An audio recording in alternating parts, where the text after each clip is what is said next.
Governor Banwari Lal पुरोहित का मुख्यमंत्री मान नूं जवाब। क्या गवर्नर वाला बिल राष्ट्रपति ने मोड़िया? सीएम नूं मननी चाहिए है राष्ट्रपति की गल। मुख्यमंत्री ने कल गवर्नर ते चक्के सी सवाल।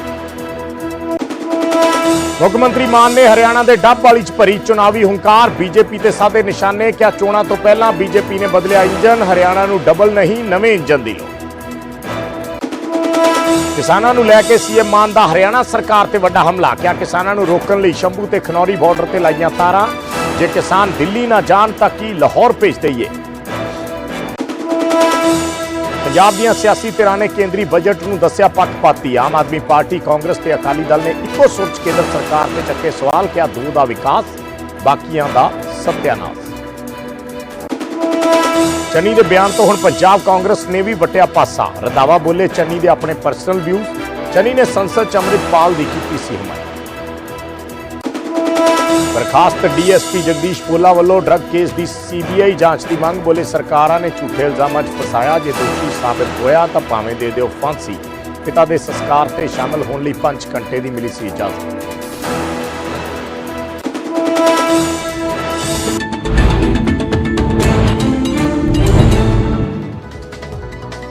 सत श्री अकाल। न्यूज़ 18 पंजाब हरियाणा देख रहे सारे दर्शकों का स्वागत है। मैं हाँ विजयपाल सिंह बराड़। 7 वालियां खबरां लैके दर्शकों के सामने हाजिर हाँ।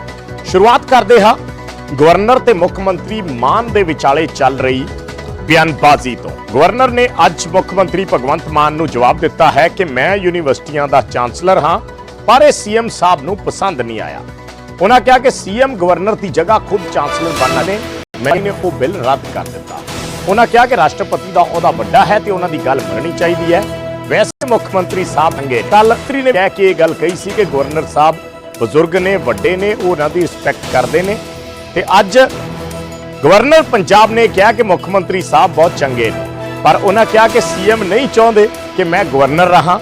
मैं इस करके ही अस्तीफा भी दे दिता सी, पर मेरा अस्तीफा मंजूर नहीं किया।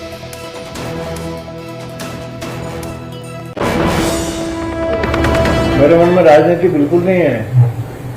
मैं सबसे मिलता हूं, हर पार्टी से मिलता हूं, सबकी बात सुनता हूं। होने लायक काम है मेरे बूते का मैं करने की कोशिश करता हूं।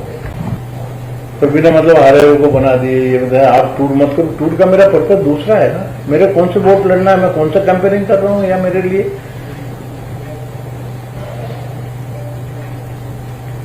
सीएम साहब को मेरे से डरने की क्या जरूरत है? मैं यदि चुनाव में लड़ूं, पार्टी खड़ी करूं, मेरा कोई मतलब ही नहीं। नेताओं से मेरी महीनों तो बात नहीं कि यूनिवर्सिटी का चांसलर गवर्नर नहीं होना चाहिए, चीफ मिनिस्टर होना चाहिए। ये असेंबली का रेजोल्यूशन अब मेरे पास आया, तो मेरे भी दो विचार हो सकते ना हैं? एक विचार तो मन में आया कि साहब झंझट खत्म होती है ना, इंसान जाने दो, हम क्यों झंझट में पड़े। परंतु सिर्फ मैं पार्टी बन गया ना ऑटोमेटिक, भाई मेरा केस, मैं डिसीजन नहीं ले सकता। कोई भी गवर्नर को रिमूव करो इस पोस्ट से, चांसलर की पोस्ट से, उसका मैं समर्थन भी नहीं करता, विरोध भी नहीं कर सकता ना। मैं मेरे बारे में कैसे डिसीजन ले सकता? I had no alternative but to send it to the president of India. मैंने भेज दिया प्रेसिडेंट ऑफ इंडिया को, भैया आपको करना है तो सही हो। प्रेसिडेंट ऑफ इंडिया ने, राष्ट्रपति जी ने विचार किया होगा, अब उन्होंने भेज दिया कि नहीं ये रिजेक्ट है, सिस्टम में वही चालू रहना चाहिए। क्यों स्टार्ट किया? अब राष्ट्रपति जी से तो बड़ा कोई नहीं है ना देश में, उनकी बात तो माननी चाहिए, ऐसा हमारा रिक्वेस्ट है। अपना चीफ सेक्रेटरी साहब और डीजीपी साहब, ये दो मेरे साथ चले। तो जैसे मेरा 3 दिन का दौरा था, दोनों आए मेरे साथ। और जिस जिले में जाता हूं इसके अलावा कोई नहीं ले जाता ना मैं उनका। मैं तो रिजाइन दे के बैठा हूं भाई, नहीं एक्सेप्ट हुआ मैं क्या करूं। वही शायद लगा होगा मेरे को भी कि चीफ मिनिस्टर नहीं चाहते हैं तो कर दो, उसमें कहां सवाल है। ਇਸ ਤੋਂ ਪਹਿਲਾਂ ਕੱਲ ਮੁੱਖ ਮੰਤਰੀ ਭਗਵੰਤ ਮਾਨ ਨੇ ਵੀ ਗਵਰਨਰ ਨੂੰ ਲੈ ਕੇ ਕਈ ਸਵਾਲ ਖੜੇ ਕੀਤੇ ਸਨ। ਡੈਮੋਕ੍ਰੇਸੀ 'ਚ ਨਾ ਇਲੈਕਟਡ ਲੋਕ ਜਿਹੜੇ ਨੇ ਉਹ ਫੈਸਲੇ ਲੈਂਦੇ ਨੇ, ਸਿਲੈਕਟਡ ਨਹੀਂ ਲੈਂਦੇ। ਹੁਣ ਮੈਂ ਚਾਂਸਲਰ ਲਾਉਣਾ, ਵਾਈਸ ਚਾਂਸਲਰ ਲਾਉਣਾ, ਮੈਂ ਤਾਂ ਲੋਕਾਂ ਵੱਲੋਂ 92 ਸੀਟਾਂ ਨਾਲ ਦੇ ਕੇ ਮੈਨੂੰ ਚੁਣਿਆ ਗਿਆ, ਤਾਂ ਡਿਸੀਜਨ ਤਾਂ ਇਲੈਕਟਡ ਹੀ ਲੈਣਗੇ ਨਾ। ਜੇ ਮੈਂ ਗਲਤ ਡਿਸੀਜਨ ਲੈ ਲੂੰਗਾ ਅਗਲੇ ਇਲੈਕਸ਼ਨ ਦੇ ਵਿੱਚ ਲੋਕ ਮੈਨੂੰ ਹਟਾ ਦੇਣਗੇ, ਠੀਕ ਹੈ। ਪਰ ਇੱਥੇ ਕੀ ਹੈ, ਮੈਂ ਚੁਣ ਕੇ ਦੇਵਾਂਗਾ 3 ਬੰਦੇ ਰਾਜਪਾਲ ਨੂੰ, ਰਾਜਪਾਲ ਉਹਨਾਂ ਚੋਂ 1 ਬੰਦੇ ਨੂੰ ਸਿਲੈਕਟ ਕਰ ਲੂਗਾ। ਸੋ ਇਹ ਰਿਫਾਰਮਸ ਦੇ ਵਿੱਚ ਆਉਣਾ ਚਾਹੀਦਾ ਹੈ ਕਿ ਜਿਹੜੇ ਡਿਸੀਜਨ ਨੇ ਗਵਰਨਮੈਂਟ ਨਾਲ ਰਿਲੇਟਡ ਉਹ ਇਲੈਕਟਡ ਬੰਦੇ ਕਰਨ। ਕੱਲ ਨੂੰ ਗਲਤ ਡਿਸੀਜਨ ਹੋ ਗਿਆ ਤਾਂ ਉਹਨਾਂ ਨੂੰ ਲੋਕ ਸਜ਼ਾ ਦੇ ਦੇਣਗੇ, ਤੇ ਇਹਨਾਂ ਨੂੰ ਕੌਣ ਸਜ਼ਾ ਦੇਊਗਾ ਜੀ ਜੇ ਇਹਨਾਂ ਤੋਂ ਗਲਤ ਡਿਸੀਜਨ ਹੋ ਗਿਆ? ਇਹ ਤਾਂ ਕਿਸੇ ਹੋਰ ਸਟੇਟ ਦੇ ਬਣ ਜਾਣਗੇ ਜਾ ਕੇ, ਅਸੀਂ ਤਾਂ ਇੱਥੇ ਰਹਿਣਾ। ਸੋ ਉਹਨਾਂ ਨੇ ਬਿੱਲ ਰਾਸ਼ਟਰਪਤੀ ਜੀ ਨੂੰ ਭੇਜਤਾ, ਉਹਨਾਂ ਨੇ ਵਾਪਸ ਭੇਜਤਾ। ਅੱਗੇ ਅਸੀਂ ਸਲਾਹ ਲੈ ਰਹੇ ਹਾਂ ਕਿਸੇ ਸੈਮੀਨਾਰ ਦਾ ਉਦਘਾਟਨ ਕਰਨ, ਯੂਨੀਵਰਸਿਟੀ 'ਚ ਕੋਈ ਹੋਰ ਕਿਸੇ ਵੱਡੇ ਪੱਧਰ ਦਾ ਕੋਈ ਸੈਮੀਨਾਰ ਹੋ ਰਿਹਾ ਉੱਥੇ ਜਾਣ। ਇਹਦੇ ਮਤਲਬ ਥੋੜ੍ਹੀ ਹੈ ਕਿ ਪਿੰਡਾਂ 'ਚ ਉਹ ਦੌਰਾ ਕਰਨਗੇ, ਹੁਣ ਰੋਡ ਸ਼ੋਅ ਕਰਨਗੇ ਤੇ ਮੇਰੀ ਅੱਧੀ ਸਰਕਾਰ ਲੈ ਜਾਂਦੇ ਮੇਰੀ ਨਾਲ। ਅੱਜ ਵੀ ਨਹੀਂ ਹੈਗੇ। ਤੇ ਖਬਰ ਹਰਿਆਣਾ ਤੋਂ, ਹਰਿਆਣਾ ਦੇ ਵਿੱਚ ਵੀ ਆਮ ਆਦਮੀ ਪਾਰਟੀ ਨੇ ਆਪਣਾ ਚੋਣ ਬਿਗਲ ਵਜਾ ਦਿੱਤਾ ਹੈ। ਮੁੱਖ ਮੰਤਰੀ ਮਾਨ ਵੱਲੋਂ ਅੱਜ ਬਰਵਾਲਾ ਤੇ ਡੱਬਵਾਲੀ ਦੇ ਵਿੱਚ ਰੈਲੀਆਂ ਕੀਤੀਆਂ ਗਈਆਂ। ਇਸ ਮੌਕੇ ਉਹਨਾਂ ਹਰਿਆਣਾ ਬੀਜੇਪੀ ਦੀ ਸਰਕਾਰ ਤੇ ਸਵਾਲ ਚੱਕੇ। ਸੀਐਮ ਨੇ ਕਿਹਾ ਕਿ ਬੀਜੇਪੀ ਨੇ ਆਪਣਾ ਇੰਜਨ ਕਿਉਂ ਬਦਲਿਆ ਹੈ। ਉਹਨਾਂ ਕਿਹਾ ਕਿ ਹਰਿਆਣਾ ਨੂੰ ਡਬਲ ਇੰਜਨ ਨਹੀਂ, ਨਵੇਂ ਇੰਜਨ ਦੀ ਜ਼ਰੂਰਤ ਹੈ।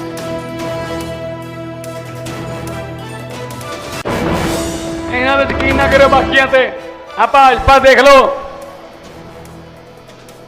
ਇਹ ਕਹਿੰਦੇ ਸੀ ਡਬਲ ਇੰਜਨ। ਚਲੋ ਠੀਕ ਹੈ, ਡਬਲ ਇੰਜਨ ਵਿੱਚ ਵੀ ਇੰਜਨ ਹੀ ਬਦਲਤਾ। ਖੱਟਰ ਇੰਜਨ ਖਰਾਬ ਨਿਕਲਿਆ ਜਾਂ ਕੀ ਗੱਲ ਕੀ ਹੋ ਗਈ ਸੀ? ਹੁਣ ਕੋਈ ਨਵਾਂ ਇੰਜਨ ਲਿਆਂਦਾ ਇੱਕ। ਹਰਿਆਣੇ ਵਾਲਿਓ, ਦੇਸ਼ ਨੂੰ ਡਬਲ ਇੰਜਨ ਨਹੀਂ, ਦੇਸ਼ ਨੂੰ ਨਵੇਂ ਇੰਜਨ ਦੀ ਲੋੜ ਹੈ, ਨਵੇਂ ਇੰਜਨ ਦੀ। ਇੰਜਨ ਇੱਕੋ ਹੀ ਹੋਵੇ ਨਾ ਉਹੀ ਬਹੁਤ ਹੁੰਦਾ, ਨਹੀਂ ਤਾਂ ਭਾਵੇਂ 5 ਲਾ ਲਓ, ਖਟਾਰਾ ਇੰਜਨਾਂ ਦਾ ਕੀ ਹੈ। ਤੇ ਹੁਣ ਗੱਲ ਕਰਦੇ ਹਾਂ ਅਗਨੀਵੀਰ ਯੋਜਨਾ ਦੀ, ਜਿਸ ਦਾ ਜ਼ਿਕਰ ਪ੍ਰਧਾਨ ਮੰਤਰੀ ਮੋਦੀ ਵੱਲੋਂ ਕੀਤਾ ਗਿਆ ਤੇ ਇਸ ਦੇ ਫਾਇਦੇ ਦੱਸਦਿਆਂ ਉਹਨਾਂ ਵਿਰੋਧੀਆਂ ਤੇ ਸਵਾਲ ਚੱਕੇ ਤਾਂ ਸੰਸਦ ਦੇ ਬਾਹਰ ਵੀ ਇਹ ਮਾਮਲਾ ਗੂੰਜਦਾ ਸੁਣਾਈ ਦਿੱਤਾ।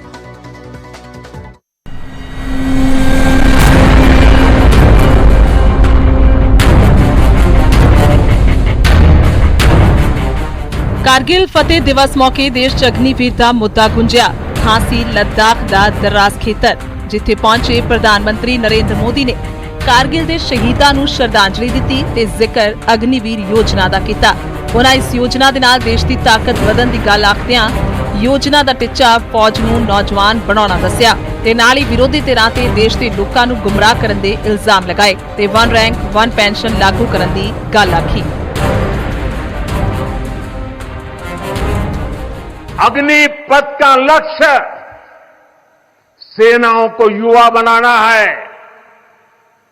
अग्निपथ का लक्ष्य सेनाओं को युद्ध के लिए निरंतर योग्य बनाए रखना है। कि अग्निपथ योजना से देश की ताकत बढ़ेगी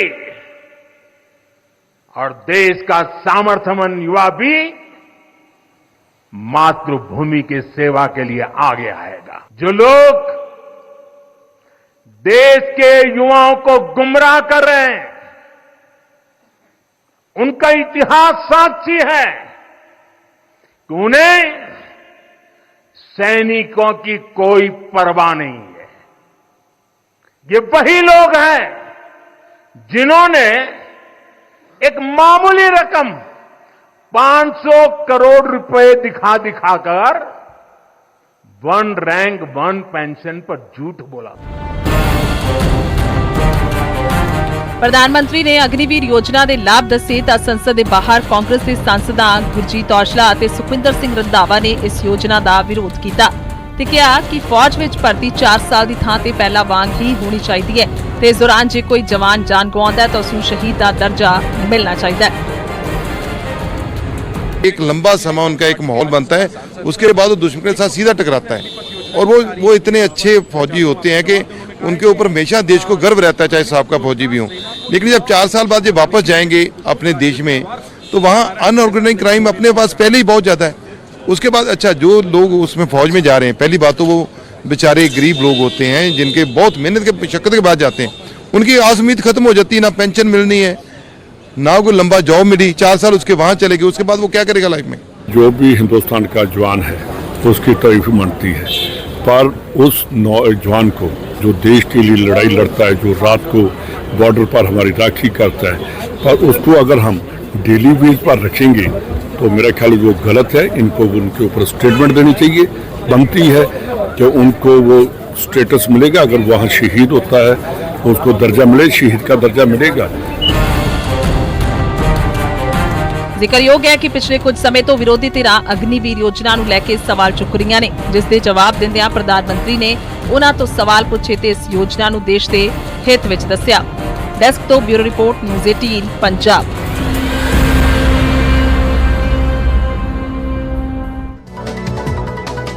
ਤੇ ਭਾਰਤ ਅੱਜ 25ਵਾਂ ਕਾਰਗਿਲ ਵਿਜੇ ਦਿਵਸ ਮਨਾ ਰਿਹਾ ਹੈ। 1999 ਦਾ ਅੱਜ ਦਾ ਹੀ ਉਹ ਦਿਨ ਸੀ ਜਿਸ ਦਿਨ ਭਾਰਤੀ ਜਵਾਨਾਂ ਨੇ ਪਾਕਿਸਤਾਨੀ ਜਵਾਨਾਂ ਨੂੰ ਖਦੇੜਿਆ ਸੀ। ਇਸ ਖਾਸ ਮੌਕੇ ਪ੍ਰਧਾਨ ਮੰਤਰੀ ਮੋਦੀ ਕਾਰਗਿਲ ਪਹੁੰਚੇ ਨੇ ਤੇ ਇੱਥੇ ਉਹਨਾਂ ਸ਼ਹੀਦ ਜਵਾਨਾਂ ਨੂੰ ਸ਼ਰਧਾਂਜਲੀ ਭੇਟ ਕੀਤੀ।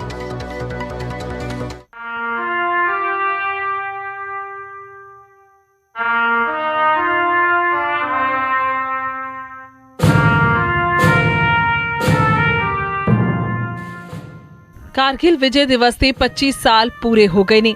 ਅੱਜ ਦੇ ਹੀ ਦਿਨ 1999 ਚ ਸਾਡੇ ਵੀਰ ਸਪੂਤਾਂ ਨੇ ਪਾਕਿਸਤਾਨੀ ਘੁਸਪੈਠੀਆਂ ਨੂੰ ਧੂਲ ਚਟਾਈ ਤਾਂ ਵੀਰਾਂ ਦੀ ਯਾਦ ਦੇ ਵਿੱਚ ਅੱਜ ਦੇਸ਼ ਭਰ ਦੇ ਵਿੱਚ ਕਾਰਗਿਲ ਵਿਜੇ ਦਿਵਸ ਮਨਾਇਆ ਜਾ ਰਿਹਾ ਹੈ। ਇਸ ਮੌਕੇ ਤੇ ਪੀਐਮ ਨਰਿੰਦਰ ਮੋਦੀ ਦਰਾਸ ਪਹੁੰਚੇ। 26 ਜੁਲਾਈ ਨੂੰ ਹਰ ਸਾਲ ਮਨਾਇਆ ਜਾਣ ਵਾਲਾ ਕਾਰਗਿਲ ਦਿਵਸ 1999 ਦੇ ਕਾਰਗਿਲ ਯੁੱਧ ਦੇ ਵਿੱਚ ਪਾਕਿਸਤਾਨ ਤੇ ਭਾਰਤ ਦੀ ਜਿੱਤ ਦੀ ਯਾਦ ਦੇ ਵਿੱਚ ਮਨਾਇਆ ਜਾਂਦਾ ਹੈ।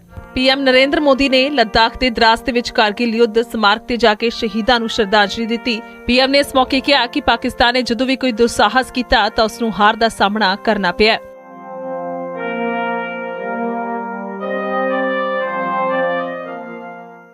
मैं देश को विजय दिलाने वाले ऐसे सभी शूरवीरों को आदरपूर्वक प्रणाम करता हूं। आप जानते हैं भारत उस समय शांति के लिए प्रयास कर रहा था। बदले में पाकिस्तान ने फिर एक बार अपना अविश्वासी चेहरा दिखाया। साथियों,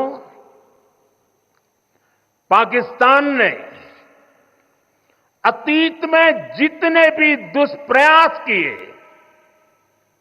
उसे मुंह की खानी पड़ी है, लेकिन पाकिस्तान ने अपने इतिहास से कुछ नहीं सीखा है। ਪ੍ਰਧਾਨ ਮੰਤਰੀ ਨਰਿੰਦਰ ਮੋਦੀ ਨੇ ਕਿਹਾ ਕਿ ਅੱਜ ਲੱਦਾਖ ਦੀ ਇਹ ਮਹਾਨ ਧਰਤੀ ਕਾਰਗਿਲ ਵਿਜੇ ਦਿਵਸ ਦੀ 25ਵੀਂ ਸਾਲਗਿਰਾ ਦੀ ਗਵਾਹੀ ਬਣ ਰਹੀ ਹੈ। ਕਾਰਗਿਲ ਵਿਜੇ ਦਿਵਸ ਸਾਨੂੰ ਦੱਸਦਾ ਹੈ ਕਿ ਰਾਸ਼ਟਰ ਦੇ ਲਈ ਦਿੱਤੇ ਗਏ ਬलिदान अमर ने। हमारे लिए सेना मतलब 140 करोड़ देशवासियों की आस्था। हमारे लिए सेना मतलब 140 करोड़ देशवासियों की शांति की गारंटी। हमारे लिए सेना मतलब देश की सीमाओं को सुरक्षा की गारंटी। अग्निपथ योजना के जरिए देश ने इस महत्वपूर्ण सपने को एड्रेस किया है। 25 ਸਾਲ ਪਹਿਲਾਂ ਕਾਰਗਿਲ ਮਾਂ ਭਾਰਤੀ ਦੇ ਲਈ ਮਰ ਮਿਟਣ ਵਾਲੇ ਵੀਰ ਸਪੂਤਾਂ ਦੇ ਸ਼ੌਰਯ ਅਤੇ ਪਰਾਕਰਮ ਦਾ ਸਾਖੀ ਬਣਿਆ ਤਾਂ ਦੇਸ਼ ਹਰ ਸਾਲ 26 ਜੁਲਾਈ ਨੂੰ ਉਨ੍ਹਾਂ ਸ਼ਹੀਦਾਂ ਨੂੰ ਨਮਨ ਕਰਦਾ ਹੈ। ਡੈਸਕ ਤੋਂ ਬਿਊਰੋ ਰਿਪੋਰਟ ਨਿਊਜ਼ 18 ਪੰਜਾਬ। ਤੇ ਗੱਲ ਕਰਦੇ ਆ ਪੰਜਾਬ ਦੀ ਸਿਆਸੀ ਧਿਰਾਂ ਦੀ ਜਿਨ੍ਹਾਂ ਨੇ ਕੇਂਦਰੀ ਬਜਟ ਤੇ ਸਵਾਲ ਚੱਕੇ ਨੇ। ਕੇਂਦਰ ਦੇ ਬਜਟ ਨੂੰ ਪੱਖਪਾਤੀ ਦੱਸਿਆ ਹੈ। ਆਮ ਆਦਮੀ ਪਾਰਟੀ ਦੇ ਐਮਪੀ ਮੀਤ ਹੇਅਰ ਨੇ ਕਿਹਾ ਕਿ 2 ਸਟੇਟਾਂ ਦਾ ਵਿਕਾਸ ਹੋਇਆ ਤੇ ਬਾਕੀਆਂ ਦਾ ਸਤਿਆਨਾਸ਼ ਕਰ ਦਿੱਤਾ। ਉਹਨਾਂ ਕਿਹਾ ਕਿ ਕੇਂਦਰੀ ਬਜਟ ਸੰਘੀ ਢਾਂਚੇ ਦੇ ਖਿਲਾਫ ਹੈ। ਡਾਕਟਰ ਗਾਂਧੀ ਦਾ ਇਹ ਬਿਆਨ ਹੈ ਕਿ ਕੇਂਦਰੀ ਬਜਟ ਜਿਹੜਾ ਹੈ ਜੋ ਪੇਸ਼ ਕੀਤਾ ਗਿਆ ਜਿਸ ਦੇ ਵਿੱਚ 2 ਸਟੇਟਾਂ ਨੂੰ ਵੱਧ ਪੈਸੇ ਦਿੱਤੇ ਗਏ ਨੇ, ਇਹ ਫੈਡਰਲ ਸਟਰਕਚਰ ਦੇ ਖਿਲਾਫ ਹੈ। ਹਰਸਿਮਰਤ ਕੌਰ ਬਾਦਲ ਨੇ ਕਿਹਾ ਕਿ ਬਜਟ ਦੇ ਵਿੱਚ ਪੰਜਾਬ ਦੇ ਨਾਲ ਸਿੱਧਾ ਵਿਤਕਰਾ ਕੀਤਾ ਗਿਆ। ਇਹ ਦੇਸ਼ ਦਾ ਨਹੀਂ, ਕੁਰਸੀ ਬਚਾਓ ਬਜਟ।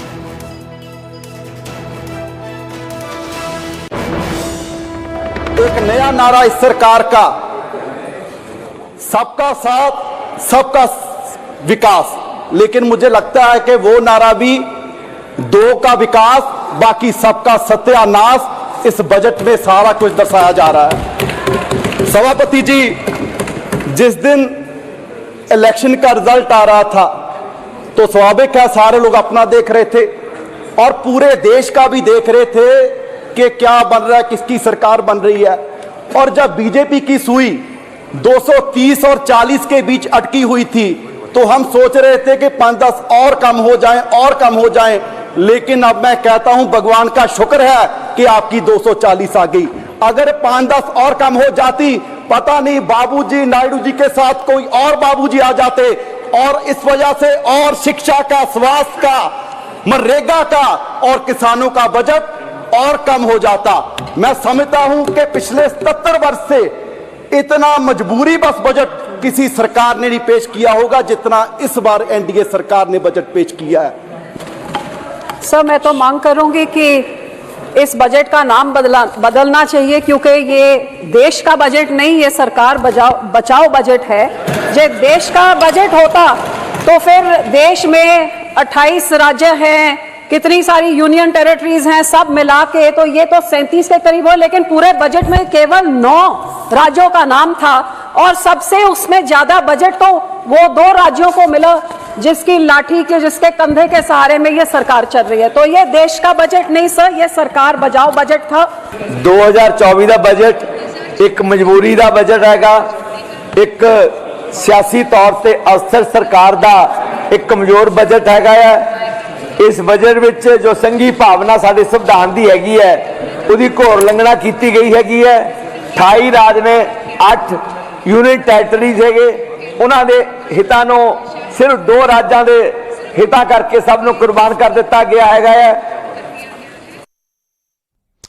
ਤੇ ਉਧਰ ਚਰਨਜੀਤ ਸਿੰਘ ਚੰਨੀ ਵੱਲੋਂ ਜੋ ਬਿਆਨ ਸੰਸਦ ਦੇ ਵਿੱਚ ਅੰਮ੍ਰਿਤਪਾਲ ਸਿੰਘ ਨੂੰ ਲੈ ਕੇ ਦਿੱਤਾ ਗਿਆ ਸੀ ਉਸ ਤੋਂ ਪੰਜਾਬ ਕਾਂਗਰਸ ਵੀ ਪਾਸਾ ਵਟਦੀ ਨਜ਼ਰ ਆਈ ਹੈ।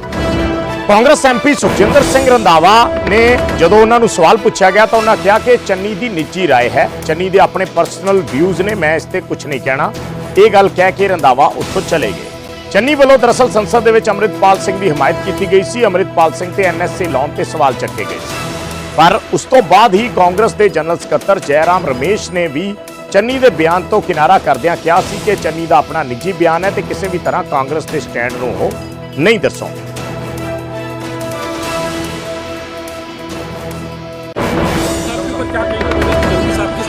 जो उनकी अपनी स्टेटमेंट है, उनके पर्सनल व्यूज हैं, उसके बारे में हम कुछ नहीं कहूँगा। वास्तव में मैंने पूरा बयान कोई उनका सुना नहीं है, लेकिन मेरा ये कहना है कि एक चुने हुए व्यक्ति को जिस प्रकार की सुख सुविधाएं या जो भी कॉन्स्टिट्यूशन के मुताबिक मिलना चाहिए वो हर व्यक्ति को मिलना चाहिए, चाहे वो मैं हूं, चाहे अमृतपाल है, चाहे कोई और है। और कानून तोड़ने का अधिकार किसी व्यक्ति को नहीं है, बीट एनीबॉडी, चाहे वो चुना हुआ है चाहे नहीं। तो मेरा पहले दिन से एक ही फैसला है, कहना है कि कॉन्स्टिट्यूशन देश के संविधान के मुताबिक किसी के साथ अन्याय नहीं होना चाहिए। एक सांसद के प्रति जो चन्नी जी ने कहा, जिस सांसद पर एनएसए का केस चल रहा है उस पर हमारे पार्टी की तरफ से कुछ नहीं कहना। आपातकाल के संदर्भ में उन्होंने एक विशेष सांसद का नाम लिया, वो उनका व्यक्तिगत राय था। और बाकी जो उन्होंने कहा है कि सांसदों या विभिन्न राजनीतिक दलों के मुख्यमंत्री को जेल में भेजा जा रहा है, इनकम टैक्स, ईडी, सीबीआई का दुरुपयोग किया जा रहा है, इस विषय के तो सभी दल के नेता और विभिन्न पत्रकार भी और समाज के हर वर्ग इसे पहचानते हैं। ਤੇ ਚਰਨਜੀਤ ਚੰਨੀ ਵੱਲੋਂ ਆਪਣੇ ਸੰਸਦ ਦੇ ਵਿੱਚ ਪਹਿਲੀ ਸਪੀਚ ਦੇ ਦੌਰਾਨ ਜਿੱਥੇ ਵੱਖ-ਵੱਖ ਮੁੱਦੇ ਛੂਏ ਗਏ ਸੀ, ਉੱਥੇ ਜ਼ਿਕਰ ਅੰਮ੍ਰਿਤਪਾਲ ਸਿੰਘ ਦਾ ਵੀ ਕੀਤਾ ਗਿਆ ਸੀ ਔਰ ਅੰਮ੍ਰਿਤਪਾਲ ਸਿੰਘ ਤੇ ਜੋ ਐਨਐਸਏ ਲੱਗੀ ਹੈ ਉਸ ਨੂੰ ਹਟਾਉਣ ਬਾਰੇ ਉਹਨਾਂ ਨੇ ਇਹ ਬਿਆਨ ਦਿੱਤਾ ਸੀ। ਹਾਲਾਂਕਿ ਬਾਹਰ ਆ ਕੇ ਚੰਨੀ ਵੀ ਉਸ ਬਿਆਨ ਬਾਰੇ ਕਹਿ ਗਏ ਸੀ ਕਿ ਉਹ ਜੋ ਕੁਝ ਬੋਲਣਾ ਹੈ ਅੰਦਰ ਬੋਲਾ ਹੈ, ਬਾਹਰ ਆ ਕੇ ਉਹਨਾਂ ਨੇ ਕੁਝ ਨਹੀਂ ਬੋਲਿਆ। ਪਰ ਕੀ ਕੁਝ ਚੰਨੀ ਨੇ ਅੰਦਰ ਕਿਹਾ ਸੀ ਸਦਨ ਦੇ, ਉਹ ਵੀ ਇੱਕ ਵਾਰੀ ਸੁਣ ਲੈਂਦੇ। इमरजेंसी ये भी है कि 20 लाख लोगों द्वारा पंजाब में मेंबर पार्लियामेंट चुना गया और वो एनएसए लगाकर अंदर रखा हुआ है। फ्रीडम ऑफ स्पीच, उसकी कंस्टिट्यूएंसी के लोगों की बात यहां नहीं रख पा रहे, ये भी इमरजेंसी है। बजट पे चर्चा की है और पूरे देश में जो हालात हैं, जिस तरीके से देश फाइनेंशियली डूब रहा है, उसकी बात की। तो पर आप ऐसा मानते हैं अमृतपाल को लेकर अमृतपाल को कुछ बोलिएगा अंदर बोल चन्नी जी, अमृतपाल को लेकर जो बोला है चन्नी जी, अमृतपाल पे आप बोलेंगे? चन्नी जी, अमृतपाल पे आप बोल दिया। ਤਾਂ ਚਰਨਜੀਤ ਚੰਨੀ ਦੇ ਬਿਆਨ ਤੇ ਆਮ ਆਦਮੀ ਪਾਰਟੀ ਦੇ ਐਮਪੀ ਸੰਜੇ ਸਿੰਘ ਦਾ ਵੀ ਬਿਆਨ ਆਇਆ। ਸੰਜੇ ਸਿੰਘ ਨੇ ਕਿਹਾ ਕਿ ਚੰਨੀ ਦਾ ਬਿਆਨ ਸਮਾਜ ਨੂੰ ਵੰਡਣ ਵਾਲਾ ਹੈ। ਆਮ ਆਦਮੀ ਪਾਰਟੀ ਅਜਿਹੇ ਕਿਸੇ ਵਿਅਕਤੀ ਦਾ ਸਮਰਥਨ ਨਹੀਂ ਕਰਦੀ ਜੋ ਸਮਾਜ ਦੇ ਤਾਣੇ ਬਾਣੇ ਨੂੰ ਵਿਗਾੜਨ ਦੀ ਕੋਸ਼ਿਸ਼ ਕਰੇ। ਉਹਨਾਂ ਕਿਹਾ ਕਿ ਚੰਨੀ ਦੇ ਬਿਆਨ ਤੋਂ ਕਾਂਗਰਸ ਨੇ ਵੀ ਖੁਦ ਨੂੰ ਅਲੱਗ ਕਰ ਲਿਆ ਹੈ। ਕੋਈ ਵੀ ਵਿਅਕਤੀ ਕਾਨੂੰਨ ਤੋਂ ਵੱਡਾ ਨਹੀਂ ਹੁੰਦਾ। ਹਰਪਾਲ ਚੀਮਾ ਵੱਲੋਂ ਇਹ ਗੱਲ ਕਹੀ ਗਈ। ਉਹਨਾਂ ਕਿਹਾ ਕਿ ਕਾਨੂੰਨ ਤੋੜਨ ਦੀ ਇਜਾਜ਼ਤ ਕਿਸੇ ਨੂੰ ਵੀ ਨਹੀਂ ਦਿੱਤੀ ਜਾ ਸਕਦੀ। किनारा कर लिया। दूसरी बात यह है कि आम आदमी पार्टी ऐसे किसी व्यक्ति का समर्थन नहीं करती जो समाज के ताने बाने को बिगाड़ने का काम करे। जहां तक अमृतपाल का सवाल है, वो व्यक्ति है जिसने श्री गुरु ग्रंथ साहब जी का सहारा लेकर श्री गुरु ग्रंथ साहब जी को आगे करके थाने में प्रदर्शन करने चला गया। थाना आप जानते हैं, वहां कोई जूता पहने हुए है, कोई अपराधी बैठा हुआ है, आप वहां श्री गुरु ग्रंथ साहब को लेके जा रहे हैं। पंजाब का एक भी सिख, एक भी हिंदू, एक भी आम नागरिक जिसको श्री गुरु ग्रंथ साहब जी में यकीन है, वो कतई भी ऐसी किसी भी घटना का समर्थन नहीं कर सकता, ऐसे किसी भी व्यक्ति का समर्थन नहीं कर सकता। इसलिए चन्नी का जो बयान है, वो बयान उन्होंने जो दिया है, वो निश्चित रूप से समाज को विभाजित करने वाला और दुर्भाग्यपूर्ण बयान है। तो किसी भी कानून तोड़न की आज्ञा नहीं दी जाऊगी। कोई भी व्यक्ति विशेष जितना मर्जी बन जाए, कानून तो बड़ा नहीं होगा। कानून तोड़न की आज्ञा किसी को दी जाऊगी, चाहे कोई भी होवे। मैं पर्टिकुलर किसी का जिहड़ा हैगा कौन की है कौन नहीं, मैं किसी की ऑर्गेनाइजेशन ते कमेंट नहीं करता। मैं कहना कि पंजाब के अंदर लॉ एंड ऑर्डर नूं मेनटेन करना साडी जिम्मेवारी। ਤੇ ਹੁਣ ਗੱਲ ਕਰਦੇ ਹਾਂ ਜਗਦੀਸ਼ ਭੋਲਾ ਡਰੱਗ ਮਾਮਲੇ ਦੀ, ਜਿਸ ਤੇ ਫੈਸਲਾ ਉਹਨਾਂ ਦੇ ਪਿਤਾ ਦੇ ਦੇਹਾਂਤ ਕਰਕੇ ਨਹੀਂ ਹੋ ਸਕਿਆ। ਮੋਹਾਲੀ ਕੋਰਟ ਵੱਲੋਂ 5 ਘੰਟੇ ਦੀ ਜ਼ਮਾਨਤ ਮਿਲਣ ਤੇ ਭੋਲਾ ਪਿਤਾ ਦੇ ਅੰਤਮ ਸੰਸਕਾਰ 'ਚ ਸ਼ਾਮਲ ਹੋਇਆ ਸੀ।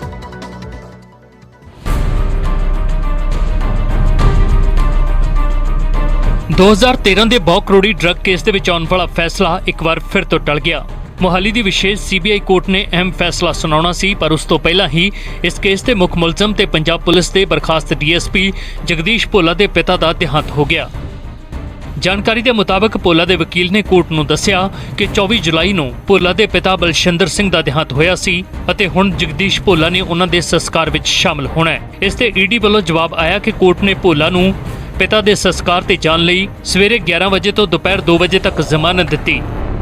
ਜਗਦੀਸ਼ ਭੋਲਾ ਨੂੰ ਵੱਡੀ ਗਿਣਤੀ 'ਚ ਪੁਲਿਸ ਮੁਲਾਜ਼ਮ ਬਠਿੰਡਾ ਜੇਲ੍ਹ ਤੋਂ ਲੈ ਕੇ ਬਠਿੰਡਾ ਦੇ ਪਿੰਡ ਰਾਏ ਕੇ ਕਲਾਂ ਪਹੁੰਚੇ, ਜਿੱਥੇ ਭੋਲਾ ਆਪਣੇ ਪਿਤਾ ਦੇ ਸੰਸਕਾਰ ਦੇ ਵਿੱਚ ਸ਼ਾਮਲ ਹੋਏ ਅਤੇ ਪਿਤਾ ਦੀ ਚਿਖਾ ਨੂੰ ਮੁੱਖ ਅਗਨੀ ਦਿੱਤੀ। ਪਿਤਾ ਦੇ ਦੇਹਾਂਤ ਦੀ ਇਸ ਸੌਖੀ ਘੜੀ ਦੇ ਵਿੱਚ ਜਗਦੀਸ਼ ਭੋਲਾ ਨੇ ਸਰਕਾਰ ਤੇ ਸਵਾਲ ਚੁੱਕੇ, ਖੁਦ ਨੂੰ ਡਰੱਗ ਮਾਮਲੇ ਦੇ ਵਿੱਚ ਝੂਠਾ ਫਸਾਉਣ ਦੇ ਇਲਜ਼ਾਮ ਲਾਏ ਅਤੇ ਸੀਬੀਆਈ ਜਾਂਚ ਦੀ ਮੰਗ ਕਰਦਿਆਂ ਕਿਹਾ ਕਿ ਜੇਕਰ ਉਹ ਦੋਸ਼ੀ ਨੇ ਤਾਂ ਉਹਨਾਂ ਨੂੰ ਫਾਂਸੀ ਦਿੱਤੀ ਜਾਵੇ। मैं तो सीबीआई मंगदा सीबीआई मैं जाके मंगूंगा हुण भी अज मंगदा सीबीआई दी जांच। हाँ मैनूं फांसी मैं तो एक गल कहना जे मैनूं इह कोई दोषी पाया जाए सीबीआई हो के जांच कर दे मैनूं फांसी दित्ती जाए। मेरा कोई डॉक्यूमेंट सारा ही हो चुका है। ਜਗਦੀਸ਼ ਭੋਲਾ ਨੇ ਦੱਸਿਆ ਕਿ ਉਹਨਾਂ ਨੂੰ ਇੱਕ ਮਾਮਲੇ ਦੇ ਵਿੱਚ 12 ਸਾਲ ਦੀ ਸਜ਼ਾ ਹੋਈ ਹੈ ਜਦਕਿ ਬਾਕੀਆਂ ਨੂੰ 15 ਸਾਲ ਦੀ ਸਜ਼ਾ ਹੋਈ ਸੀ, ਪਰ ਉਹਨਾਂ ਸਾਰਿਆਂ ਨੂੰ ਜ਼ਮਾਨਤ ਮਿਲ ਗਈ। ਉਹ ਅਜੇ ਵੀ ਜੇਲ੍ਹ ਵਿੱਚ ਨੇ। ਉਹਨਾਂ ਨੂੰ ਕਪੂਰਥਲਾ ਤੋਂ ਸ਼ਿਫਟ ਕਰਕੇ ਬਠਿੰਡਾ ਭੇਜਿਆ ਗਿਆ ਜਿੱਥੇ ਨਸ਼ੇ ਦੇ ਕੇਸਾਂ ਵਿੱਚ ਸ਼ਾਮਲ ਹਾਰਡਕੋਰ ਮੁਲਜ਼ਮਾਂ ਨੂੰ ਰੱਖਿਆ ਗਿਆ ਹੈ। ਇਸੇ ਸੇਮ ਐਫਆਈਆਰ ਦੇ ਵਿੱਚ ਅੱਛਾ ਜੀ ਉਹਨੂੰ 15 ਸਾਲ ਸਜ਼ਾ ਹੈ, ਮੈਨੂੰ 12 ਸਾਲ ਹੈ, ਉਹਨੂੰ ਉਹਨਾਂ ਦੀ ਹੋ ਗਈ ਬੇਟਾ ਟਾਰਗੇਟ ਹੀ ਹੋ ਗਈ ਫਿਰ ਤਾਂ। ਹਾਂ ਬਿਲਕੁਲ ਤੁਹਾਡੇ ਦੋ ਪਰਿਵਾਰ ਦੇ ਮੈਂਬਰ ਹੁਣ ਹੋਰ ਕੀਤਾ ਇਹਨਾਂ ਨੇ ਜੀ, ਇੱਕ ਹੋਰ ਕੀਤਾ ਮੈਨੂੰ ਗਵਰਨਮੈਂਟ ਨੇ। ਹਾਂਜੀ ਮੇਰਾ 11 ਸਾਲਾਂ ਦੇ ਵਿੱਚ ਕੋਈ ਕਿਤੇ ਕੋਈ ਕਹੇ ਵੀ ਕਿਸੇ ਨਾਂ ਆਇਆ, ਕਿਤੇ ਕੇਸ ਚ ਆਇਆ, ਕਿਤੇ ਹੋਰ ਆਇਆ ਨਾ, ਜਿਨ੍ਹਾਂ ਬੰਦਿਆਂ ਦੇ ਕੇਸ ਆਏ ਤੇ ਡਰੱਗ ਦੇ ਕੇਸ ਵਾਲੇ ਸਾਰੇ ਬਠਿੰਡੇ ਪਾਏ। ਠੀਕ ਹੈ ਜੀ। ਤੇ ਮੈਨੂੰ ਇਹਨਾਂ ਵਿੱਚ ਕਰਤਾ ਜੀ। ਮੈਂ ਕਪੂਰਥਲੇ ਤੋਂ ਲੈ ਕੇ ਚਨਾਨ ਇੱਥੇ ਪਤਾ ਮੇਰਾ ਹੁਣ। ਠੀਕ ਹੈ। ਬਠਿੰਡੇ ਕਿੰਨੇ ਕੇਸ ਪਾਏ ਗਏ ਨੇ ਤੁਹਾਡੇ ਅੰਦਰ ਰਹਿੰਦਿਆਂ ਦੇ? ਤੁਸੀਂ ਜੋ ਜੇਲ੍ਹ ਨਹੀਂ ਮੇਰੇ ਜੇਲ੍ਹ ਚ ਕੋਈ ਨਹੀਂ ਪਾਇਆ ਗਿਆ। ਜਿਹੜੇ ਨਾਮਜ਼ਦ ਮੇਰੇ ਜੇਲ੍ਹ ਚ ਕੋਈ ਨਾਮਜ਼ਦ ਨਹੀਂ ਹੋਇਆ ਮੇਰੇ ਜੇਲ੍ਹ ਦੇ ਵਿੱਚ ਵੀ ਦੂਜਿਆਂ ਦੇ ਨਾਮਜ਼ਦ ਹੋਏ ਨੇ। ਠੀਕ ਹੈ। ਜੇ ਮੇਰਾ ਕਿਤੇ ਨਾਮਜ਼ਦ ਹੋਇਆ ਤਾਂ ਹੀ ਮੈਨੂੰ ਕਹਿਣਾ ਵੀ ਇਹ ਸਰਕਾਰ ਮੈਂ ਕੋਈ ਇੱਥੇ ਪਾ ਕਰ ਰਿਹਾ ਇਹ ਕੰਮ ਹੈ ਨਾ। ਧੱਕਾ ਕਿਉਂ ਕੀਤੇ ਜਾ ਰਹੇ ਹੈ ਇਹ ਨਹੀਂ ਪਤਾ। ਲੱਗਦਾ ਇੱਕ ਸਰਕਾਰ ਨੇ ਨਹੀਂ ਸਾਰੇ ਸਰਕਾਰਾਂ ਹੀ। ਹੁਣ ਇਸ ਕੇਸ ਬਾਰੇ ਦੱਸਦੇ ਹਾਂ। ਸਾਲ 2013 ਦੇ ਵਿੱਚ ਡਰੱਗ ਦਾ ਇਹ ਮਾਮਲਾ ਸਾਹਮਣੇ ਆਇਆ ਸੀ ਜਿਸ ਨੇ ਸੂਬੇ ਦੇ ਵਿੱਚ ਤਰਥੱਲੀ ਮਚਾ ਦਿੱਤੀ ਸੀ। ਇਹ ਡਰੱਗ ਰੈਕੇਟ 6000 ਕਰੋੜ ਰੁਪਏ ਦਾ ਦੱਸਿਆ ਜਾ ਰਿਹਾ ਹੈ ਅਤੇ ਸਾਲ 2019 ਦੇ ਵਿੱਚ ਸੀਬੀਆਈ ਕੋਰਟ ਨੇ ਐਨਡੀਪੀਐਸ ਐਕਟ ਦੇ ਤਹਿਤ 25 ਲੋਕਾਂ ਨੂੰ ਸਜ਼ਾ ਸੁਣਾਈ ਸੀ। ਜ਼ਿਕਰੇ ਖਾਸ ਹੈ ਕਿ ਕੁਝ ਸਮਾਂ ਪਹਿਲਾਂ ਭੋਲਾ ਦੀ ਮਾਤਾ ਦਾ ਦੇਹਾਂਤ ਹੋਇਆ ਸੀ ਅਤੇ ਹੁਣ ਉਹਨਾਂ ਦੇ ਪਿਤਾ ਅਕਾਲ ਚਲਾਣਾ ਕਰ ਗਏ ਨੇ। ਇਸ ਕਰਕੇ ਇਸ ਮਾਮਲੇ 'ਚ ਫੈਸਲਾ ਨਹੀਂ ਆ ਸਕਿਆ ਤੇ ਹੁਣ ਅਗਲੀ ਸੁਣਵਾਈ 30 ਜੁਲਾਈ ਨੂੰ ਹੋਵੇਗੀ। ਬਠਿੰਡਾ ਤੋਂ ਪੂਰਾ ਰਾਮ, ਨਿਊਜ਼ 18।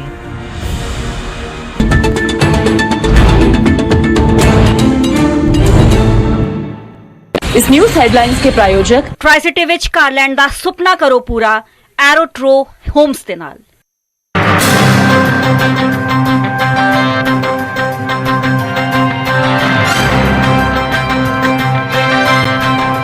इस न्यूज हेडलाइंस के प्रायोजक ट्राइसिटी विच कार लैंड दा सुपना करो पूरा एरोट्रो होम्स दे नाल।